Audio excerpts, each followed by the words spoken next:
So, hi everyone, again, welcome to today's coffee chat. I'm happy to introduce today's speaker, Dr. Sahaana Venkatesh. She will be talking to us today on project management, and she is a placement student at Access Alliance in the LMS implementation project, and we can't wait to hear from you, Sahaana. Thank you, EB. Thank you for that nice intro. This is just going on the present phone. Give me a moment. Okay. Till then, hello everyone. Welcome to the coffee chat. I'm Sahaana. I am a Health Informatics student at George Brown College, and right now working with AKM and AB in the IRSN implementation, LMS implementation project. So today I'll be speaking a little about project management, especially with the agile focus. Give me a moment. And hopefully by the end, we can have a nice discussion of your own project experience and how the challenges you faced and how you're working them.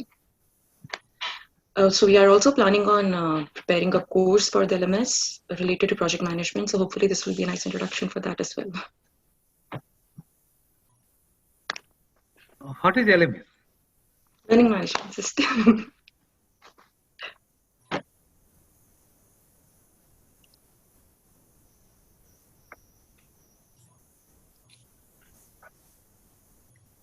Please continue. Yeah.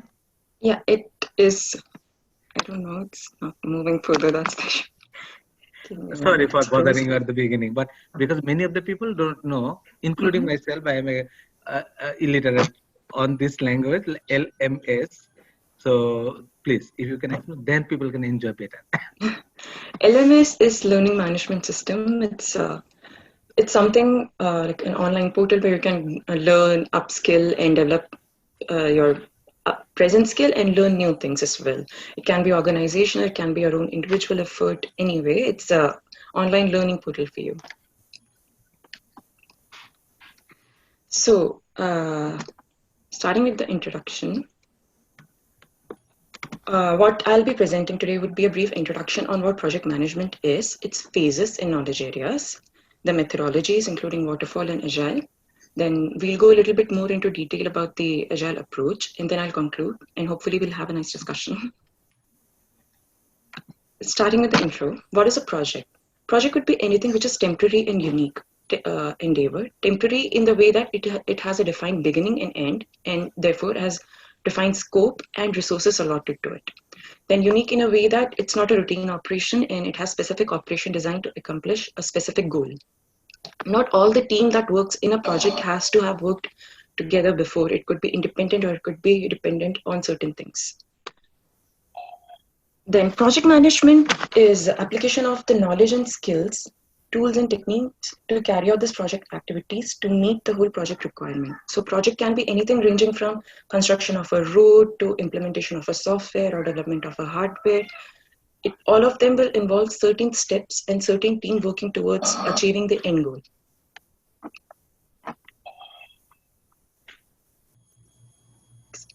What are the processes of project management? Now, every project has certain processes that we go through to achieve the end result. The first process would be project initiation. In this process or this phase of project, a feasibility testing is done if the project is possible in terms of limitation, in terms of resource allotted, and a project charter is created or project initiation document. This outlines the purpose and requirement of the project. Then comes the project planning phase. The planning phase has, in the planning phase, we set goals. The goals should be smart in a way that should be specific, measurable, attainable, realistic, and timely. The documents that are created during this phase of the project are scope statement, WBS, milestone, Gantt chart, communication plan, and risk management plan. So during this phase of the project, scope is defined and project management plan is developed. And we identify cost, quality, and resource timetable. A scope statement is a document that clearly defines the business needs, benefits and the project objectives. Then comes the work breakdown schedule, where the whole work schedule of the project is decomposed into smaller, more attainable work. Then a Gantt chart, which is a visual timetable of the plan. And communication plan is the whole communication plan within the project with the stakeholders or within the project team. And then a risk management plan, which is review budget and what the risks are, what are the unrealistic expectations, what the budget cuts should be, where can change, where we have to probably there will be a change in future. These things are defined in the planning phase. Then comes the project execution phase. So in the execution phase, we develop teams, assign resources, execute project management plans, procurement management if we manage procurements, and if the PM directs manage project, we usually go ahead and manage the project execution, which is the proper development phase of the project. Then comes the performance monitoring phase. This is in the monitoring phase, usually a performance review is done by measuring the KPIs, which is key performance indicator. There are 4 main key performance indicators that are project objective, quality deliverable, effort and cost tracking, and project performance. So project objective is measuring if a project is on schedule and within budget. Quality deliverables are determine if a specific task deliverable is being met. Effort and cost tracking is tracking the cost and effort of the whole project, and if it is how much extra or less than what we ideally planned is being invested. Then project performance. It monitors the changes in the project, how many changes occur during the process of the project. And the last is project closure.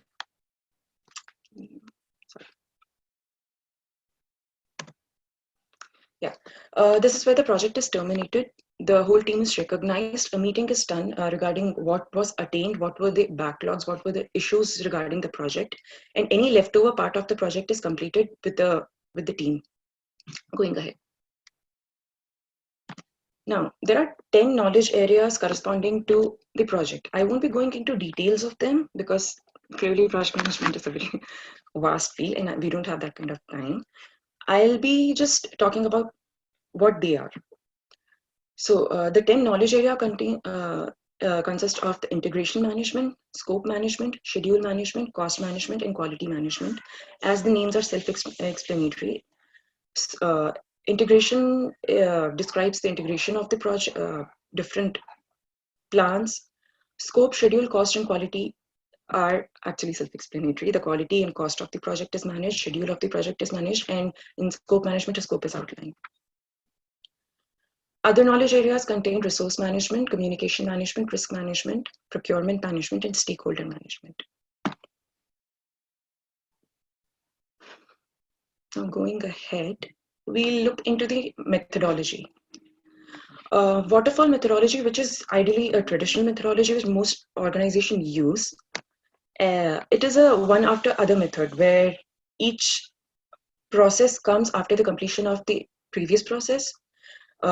It's a predictive methodology. End result, here the end result of the project has to be defined. The requirement of the project has to be clearly defined for us to take this approach. And the end result is just one time. It has very less space for implementing any kind of change with after the implementation phase. So it defines requirement first, then comes the design, then implementation, verification and testing, and then comes the maintenance. There is no in between, there is no going back. One process is defined, after that the next process comes in. So there are certain pros and cons of each project, the methodology we use. For waterfall, the pros and cons would be, the pros are it is one of the easy to manage model because there is a singular management established there. There is not immediate meeting, there's not a lot of involvement of every team member. Each phase has specific deliverable and review process. All these things are clearly defined in a waterfall method. The process results are well documented, so it can be reviewed, it can be audited. It is easily adaptable to method for shifting teams. If there is a new team member, there is a training involved, and then they can go ahead, they can work towards the specific end goal because everything is defined initially. And this methodology is beneficial in managing dependencies, of course. Then there are cons of this that are, it's a very long process. Depending on the project, everything has to be defined, and then we have to go ahead with the specific requirements.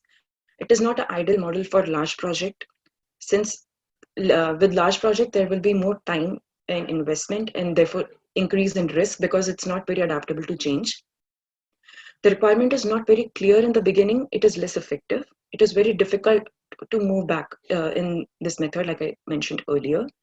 And the testing starts only when the development is over. So there is no initial product that we can deliver. There is only a final product. So therefore, if there are any bugs involved, there is more cost involved in getting rid of those. Now, going ahead, I'll be discussing the agile approach. So what is an agile approach? Agile, as the noun suggests, agility means fast.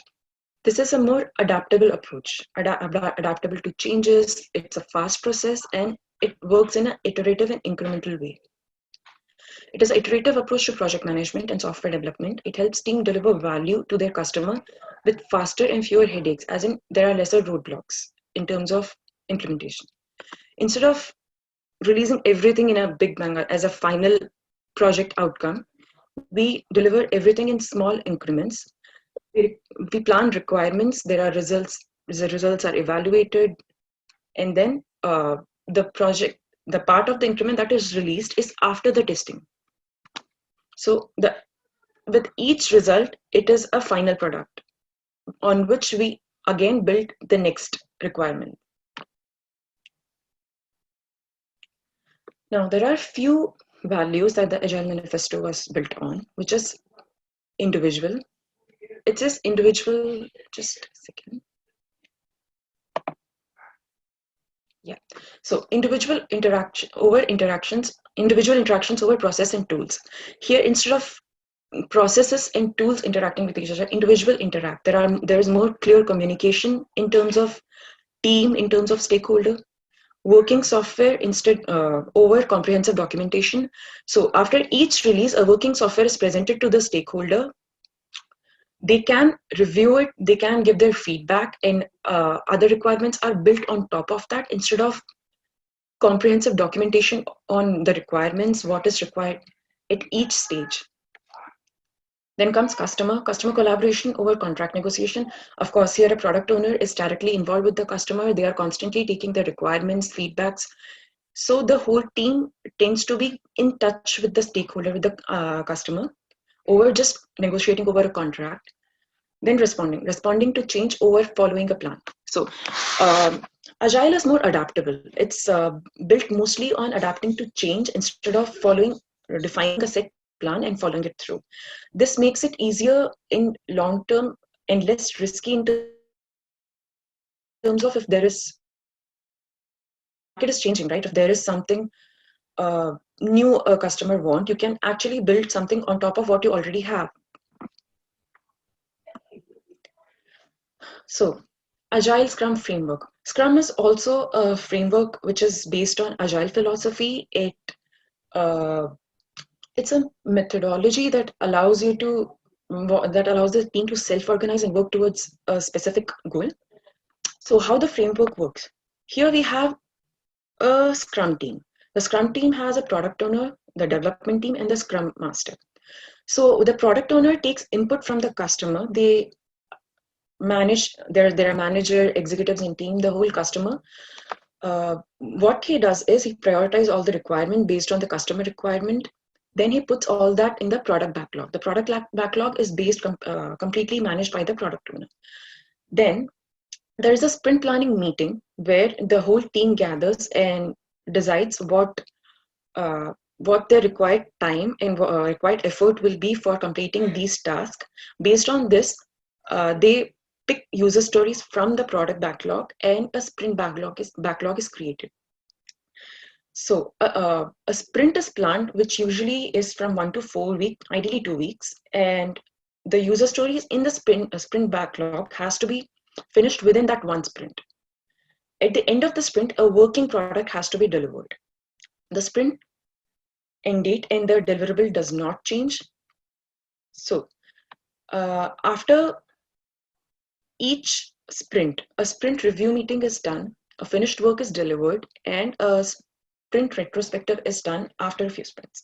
The sprint review ideally is a meeting within the team with involving the stakeholder or the customer regarding the end product, how it works, and what are the feedbacks, what extra changes that you require to make on them.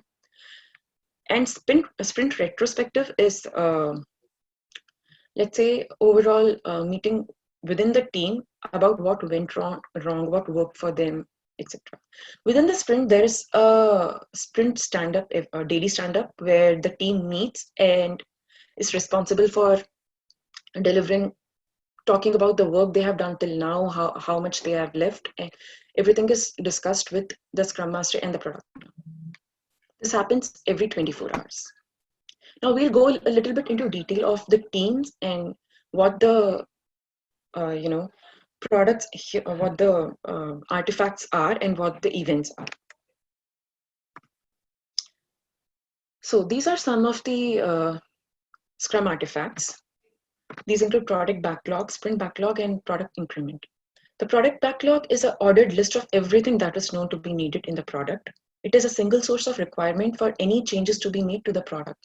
So all the user stories, all the requirements will be in the product backlog, and after every sprint or every review meeting, if there is a new change that is required by the customer, let's say, it will be added to the product backlog again by the product owner.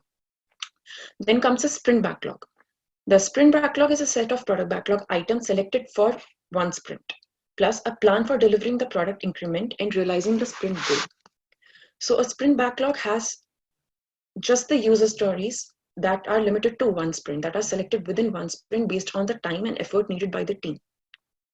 Then comes the product increment. The product increment sum of all the product backlog items completed during a sprint and the value of the increment of all the previous sprint. So total work delivered within the sprint and total value of work of all the previous sprint is a product increment. At the end of each sprint, a new increment must be done. So it means that the product that has been delivered at end of each sprint has to be workable, is tested, and is a completely delivered product which a customer can use and give feedback on the changes that are required or any additional requirement that has to be added. No additional requirement can be added within a sprint. Once the sprint is completed, new additions can be added within the product backlog, and based on priority, it can be decided that if that can be added to the sprint backlog immediately, or if there is something else that has to be done first. So the final release is each release is decided by the product owner. So some of the Scrum events that we go through in the process is, one of the main Scrum event is sprint. It is heart of all Scrum event. It is a time box of 1 month or less based on what the ideal length of project is. At the end of each, there has to be a done, usable, and potentially releasable product that has to be delivered. The release is decided by the product owner, but ideally the product that is being delivered at the end of each sprint should be in a releasable form. It should be consistent with the durations throughout the development effort. A new sprint starts immediately after the conclusion of the previous sprint, with all the changes that has been required. Now, during a sprint, no change has to be made. It will endanger the end goal of the sprint. Quality goals does not decrease, and scope may be clarified and renegotiated between the product owner and the development team as more things are learned. Because at each stand-up, there are new things that you discover about the process of development. A sprint can be cancelled within after the start, but it is completely the decision of a product owner. No one else has to say in that. It can be influenced, but ideally it has to be a decision of the product owner. Now, sprint planning. It is a work performed in the sprint, and a work that has to be performed in a sprint, that is, and planning that work is sprint planning. This plan is created by collaborative work effort. All the team is involved in sprint planning. Everyone has a say in how much they can put in effort, how much of work that can be done within this time. Based on that, a sprint is planned. Ideally, the maximum time of that sprint planning is 8 hours for 1 month sprint.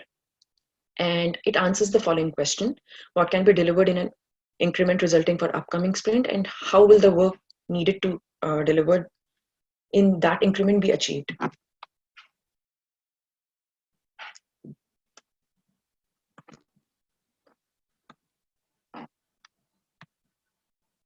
A daily Scrum meeting is a 15-minute boxed event for development team. It is held every day, every 24 hours. It optimizes the team collaboration, where which is basically it is basically a part of inspecting everyday work, how much a team has achieved in a particular day. And after each Scrum meeting, the team again starts the work that has been allotted for that day. So the daily Scrum is held at the same time and at the same place each day to reduce the complexity of the task. Then comes sprint review. After each sprint, there is a sprint review. It is held at the end of sprint to inspect the increment and adapt the product backlog according to each sprint and the new requirement that has been identified in the feedback session. It is basically a feedback session, and it is done with the involvement of the customer. A final deliverable product is shared with the customer. It is seen. It is a meeting that is done with the whole team. The product attendee is decided by the Scrum Master and the product owner, and the stakeholder actually reviews the whole product and gives feedback on what are the new requirements and what new changes are required in this particular product that can be built upon. The result of the sprint review is a revised product backlog that defines the probable backlog item for the next sprint. Next comes our sprint retrospective. It is a meeting at the end of all the sprints.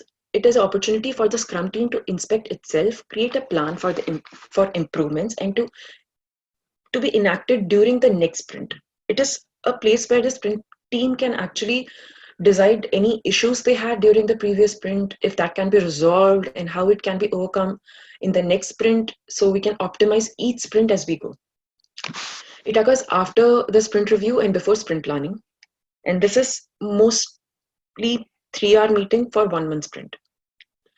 The purpose is to inspect the last sprint and how it went with regard to people, relationship, process, and tools, identify and order the major items that went well, and look at places for any potential improvement or optimize in terms of making the next sprint easier and more achievable.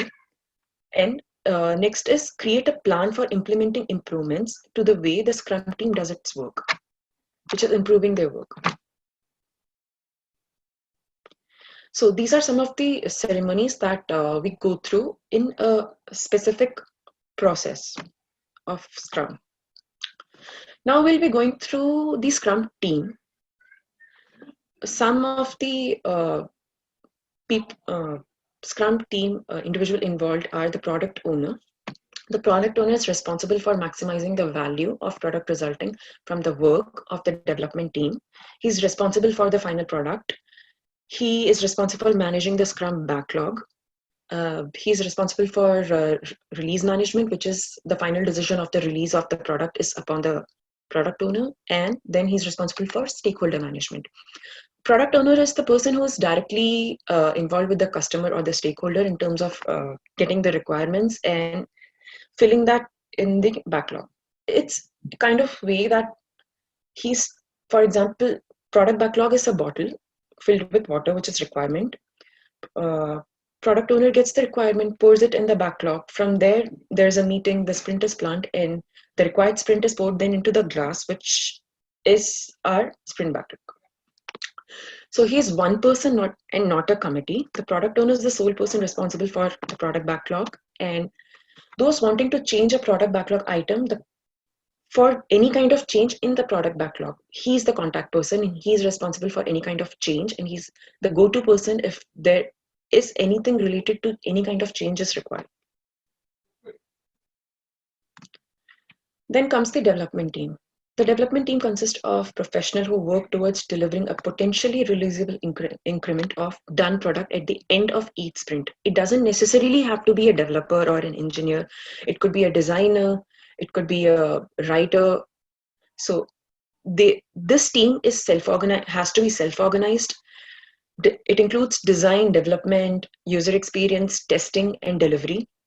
This team is responsible for delivering the work at the end of each sprint, and it is responsible for ensuring transparency during each sprint, and that's why they meet during a stand-up and discuss what has been achieved till now and what are the expectations for the next. So every team member is clear about the expectation of other team members and the customer at the same time. Then comes the Scrum Master. So Scrum Master are the facilitators of Scrum. It's a lightweight agile framework with focus on time-boxed iteration called sprints. And Scrum Master is the facilitator of all the meetings. He's responsible for promoting and supporting Scrum, and that is defined in the Scrum Guide. And Scrum Master also help by training and implementing theories, practicals, rules, and values of Scrum. So a Scrum Master is basically responsible for fostering communication. He's kind of a servant leader. So he'll lead by serving the team, by training them, fostering them. So he's responsible for fostering communication. He creates channel and translating lingos that are more understandable by the team. He's protecting the team. He acts as a buffer for disruptive project managers and management practices. He maintains tools like Jira, like agile tools, and he's responsible for reporting in terms of project velocity, burn down charts. He's the meeting facilitators. He facilitates the stand-ups, the retrospectives, the sprint planning.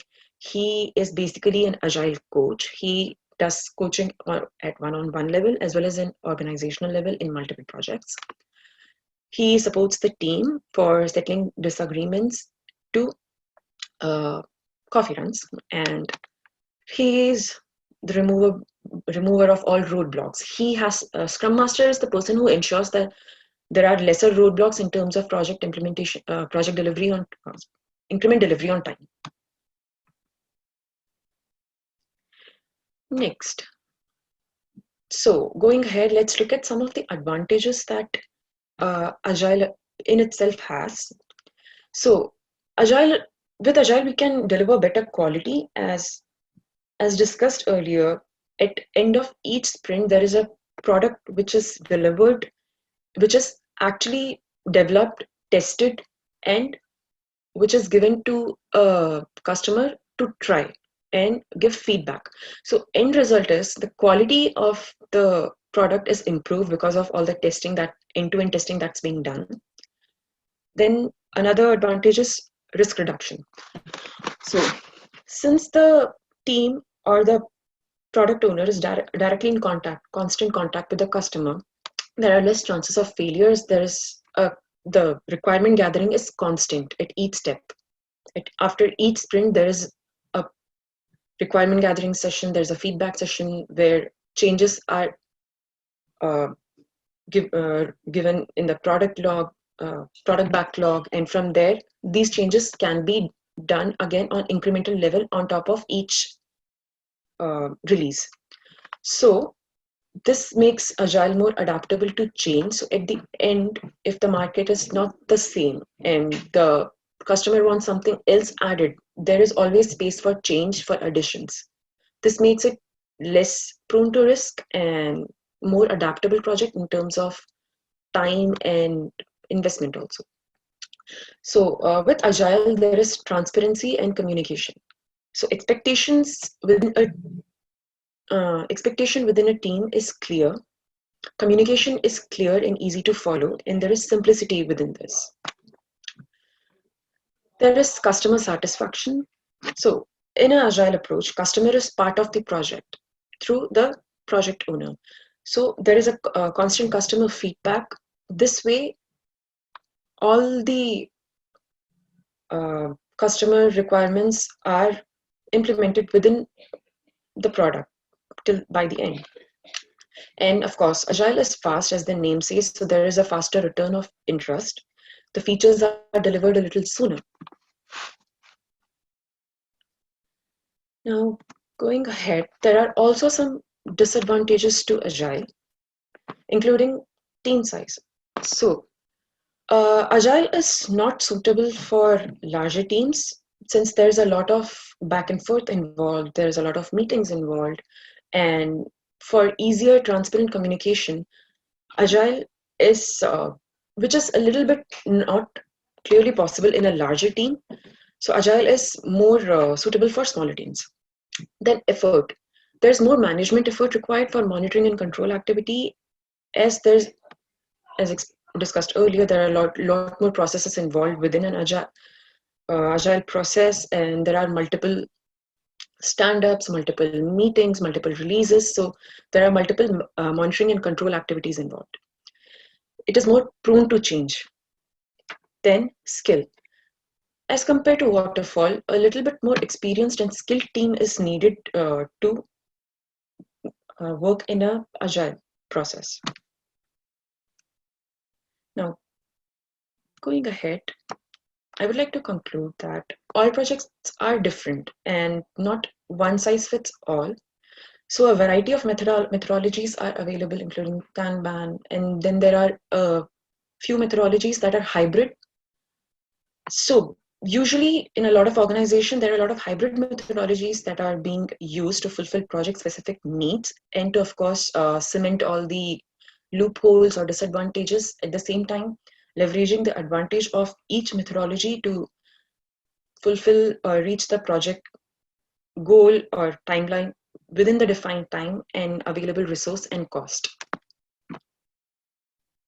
So thank you, everyone. If you have any question, then you can go ahead and ask me. And we can, of course, have a discussion on your own project experience. I think that would be enlightening in terms of knowing what are some methodologies you used and what are the challenges you faced, how you overcame them. I think that would be a nice way for all of us to understand how it realistically works in every organization. Yeah, now the floor is open for question and answer, but you must empathize with me how difficult it is to work with such a learned person. So I am totally illiterate, not totally illiterate about it, about what she spoke and where she is going to at the end of the placement. So thank you, Sahaana. It's a great presentation. Thank you so much. Yeah. Now, please. I'm sure Khalid is waiting for asking some question. Sure, go ahead. Thank you, Akim. Thank you, and thank you, Sahaana. It was a very nice.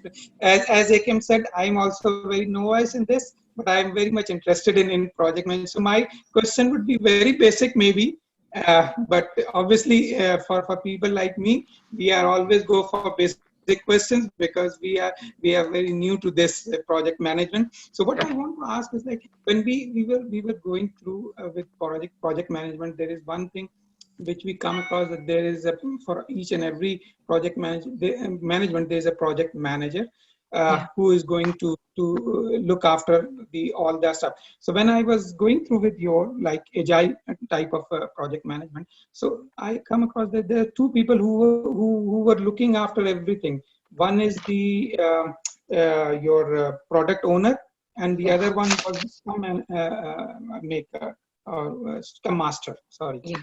So where both of these can fit into as a project manager, which can be looking after all these, are they individual the same, or qualification or something which is different? So in Agile, the terminologies and roles are a little different.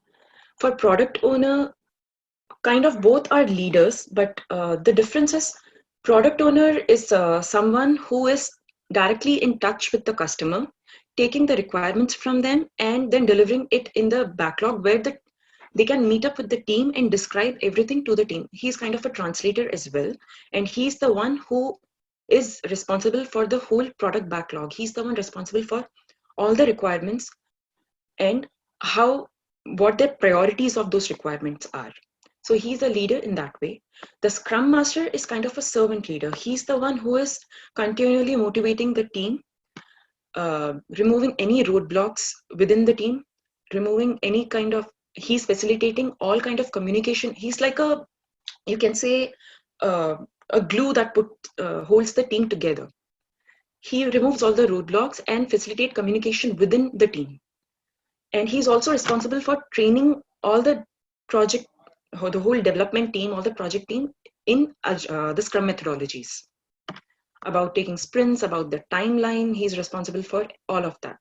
So within this team, so how Agile is different is there is not a clear definition of leader. It is a self-organized team. Everyone is responsible for their own task. So no one is coming in and managing everyone's task, but at the same time, everyone is working together in delivering the end result. That's how Agile works usually.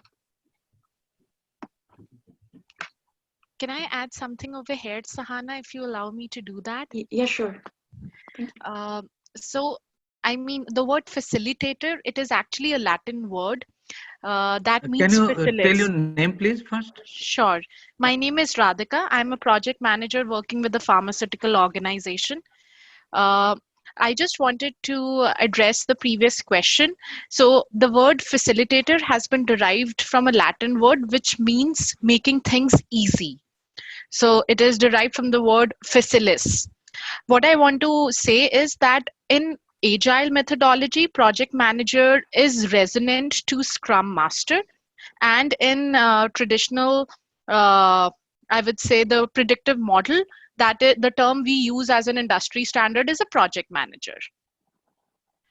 My question now, this is something that's been going on my mind for quite some days. Based on your last slide, industries are moving towards hybrid model. That's a good thing. But these two approaches are different mindset.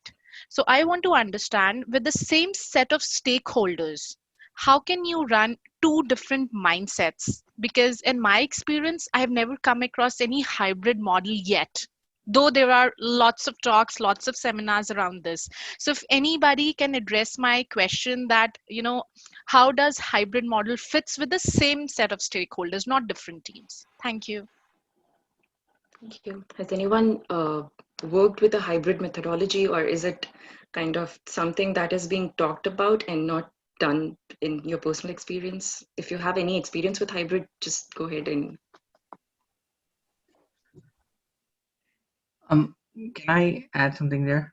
I believe that for a hybrid methodology to be successful, I think we have to categorize the project or the different projects within an organization in such a way that the nature of the work demands, say, for example, agile approach, then we do it in agile, right? And then the parts or the components of the project which needs to be, which is better delivered in a waterfall methodology, we do it in waterfall.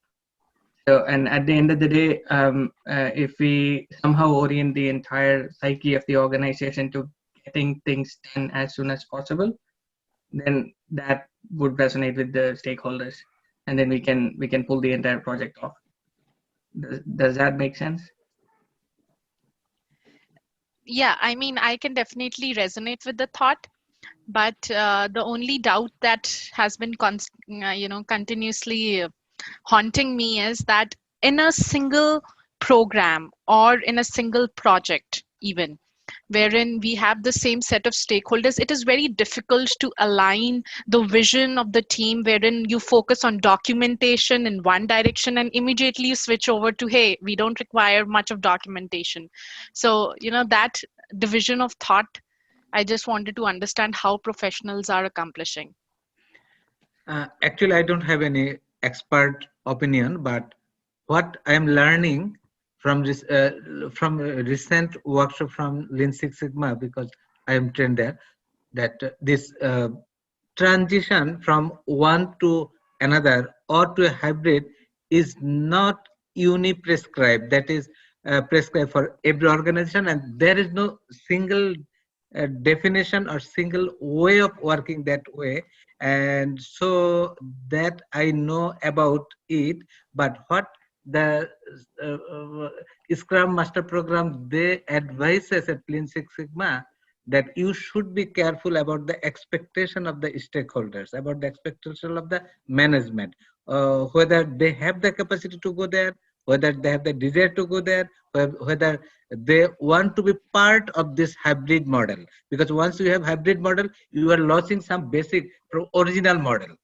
So that is a big challenge for the transition. So we are very careful about it to go to a hybrid model. Hybrid model.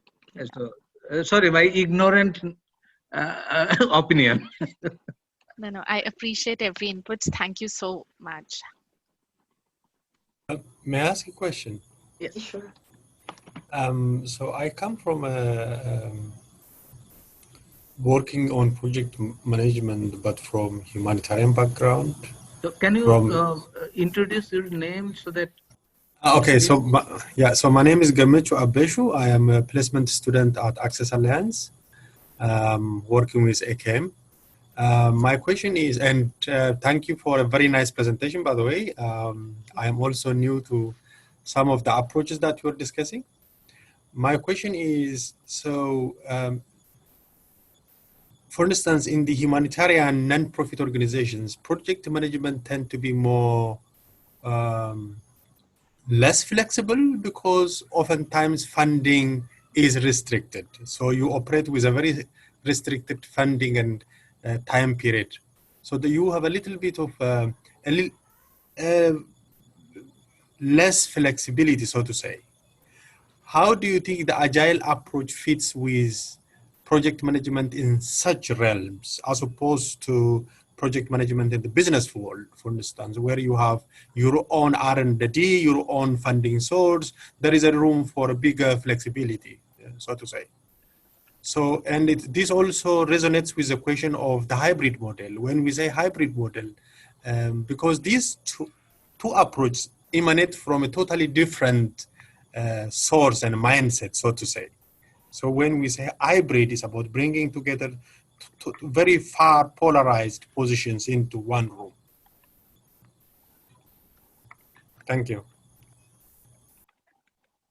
Yeah. So for the hybrid model, like Ibi said, it's kind of a mindset right now. Depends on how the team adapts to it. But for business models and where there is less flexibility in general, so the PMI defines the standards for project management, right? Waterfall and Agile are methodologies. Waterfall is the methodology that we use generally, and it's less flexible. For funding restriction, for specific requirements. So in terms of business projects or the sociology background, like you said, in terms of requirements, the requirements are specifically defined based on the funding.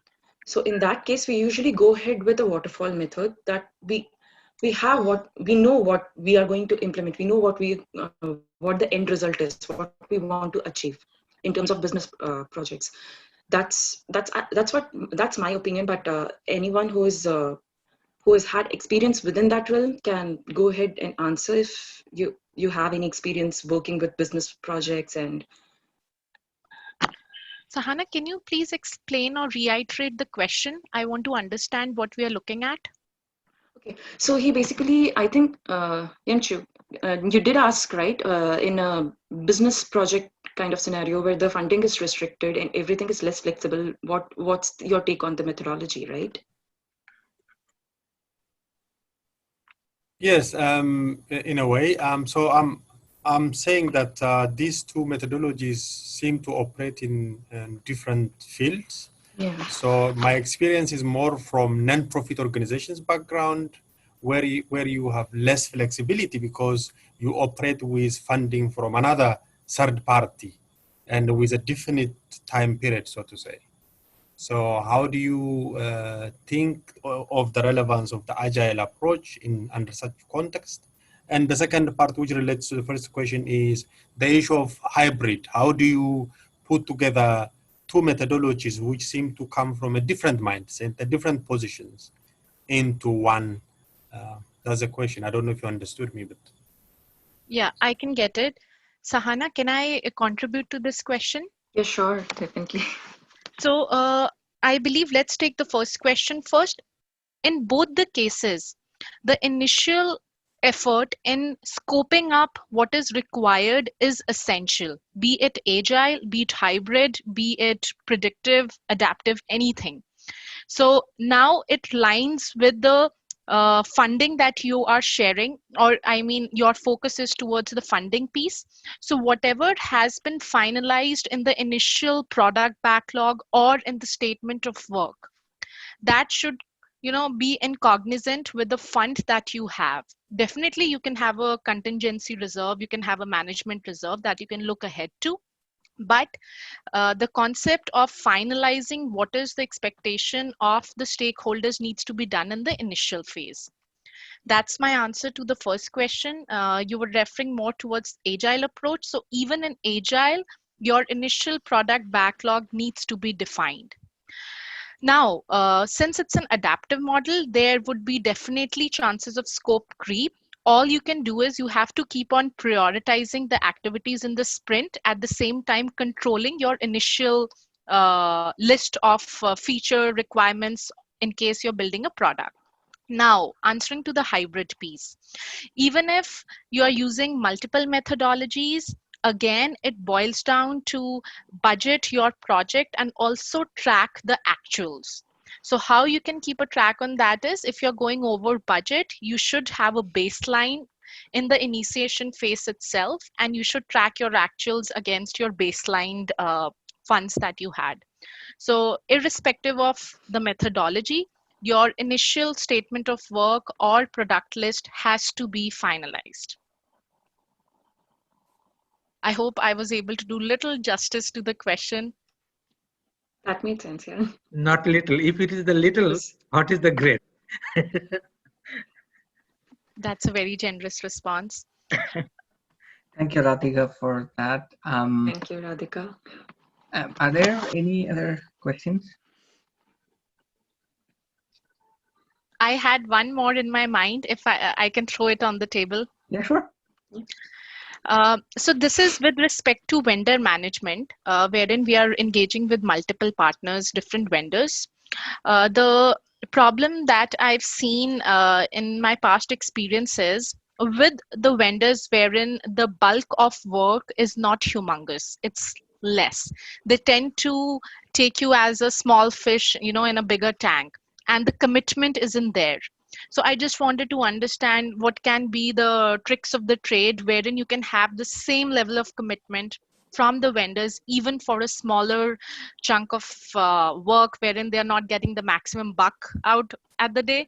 So, that's something that I've been dealing. So any thoughts would definitely, I would encourage. Radhika, in a free market economy, you are asking for the impossible. But yeah, in an ideal world, that would be the case. So there is one question from Wendy. There are three components of the question. Sahana, Radhika, or Abby, can you? Yes, I will take up the question, but just to answer, just to see, I just to follow through the last question. I was wondering if anybody has any experience in managing such vendors, because that would be Vendors, a great piece of advice for for anybody. everyone. Yeah. I mean, AKM would have some sort of an input in that, right? Because No, I want to give just answer the question for Wendy, because we have only 10 minutes time, 9 minutes time. okay, So it will take 3 to 4 minutes at least, then we can come back to this again. Okay, sure. All right. So Wendy's question. If any one of you have any question, please chat it or actually ask question. Unmute your mic and ask question. I want to encourage more people to participate. Okay, so I'll just go ahead and read the question from Wendy.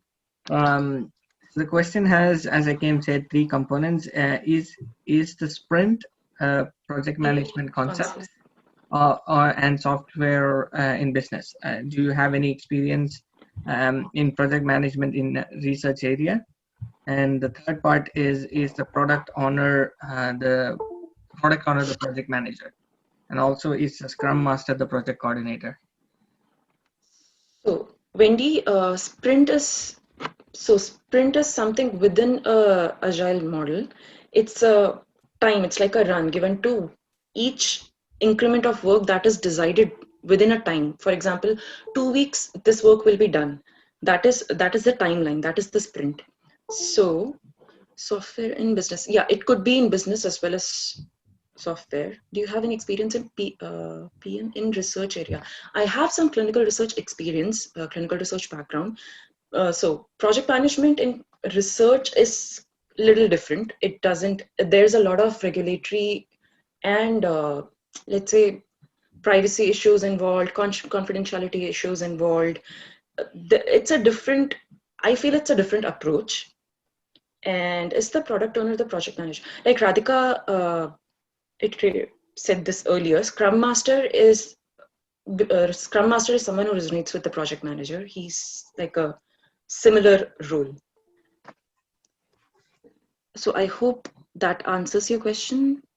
Do you have a little more? Or if Radhika, you can give any input in this?